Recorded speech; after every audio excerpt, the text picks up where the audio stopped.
Changement de programme. Joseph, son époux, qui était un homme juste et ne voulait pas la dénoncer publiquement, décida de la renvoyer en secret.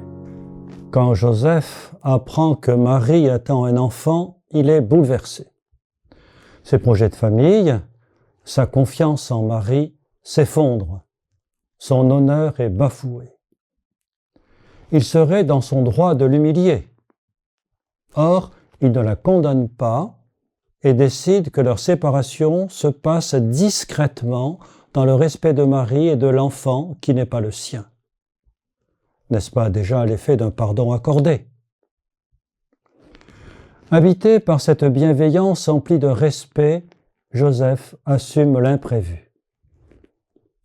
Comme l'illustre Georges de La Tour dans son tableau « L'Annonciation à Joseph », où un livre est posé sur ses genoux, Joseph n'ignorait pas l'annonce écrite dans le livre d'Isaïe.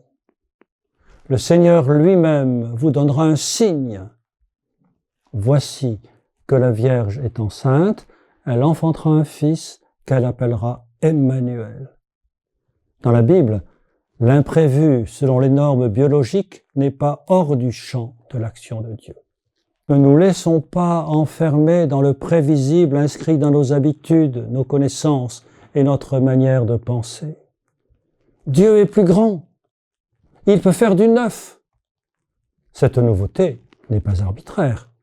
Elle advient dans l'espace ouvert par une promesse. Nous sommes les bénéficiaires de cette promesse. Elle fructifie de mille et une manières. En ce carême, elle vient à nous par le chemin du pardon qui a été tracé par la prévenance de l'amour de Dieu. Nous y avançons quand nous demandons pardon et quand nous pardonnons.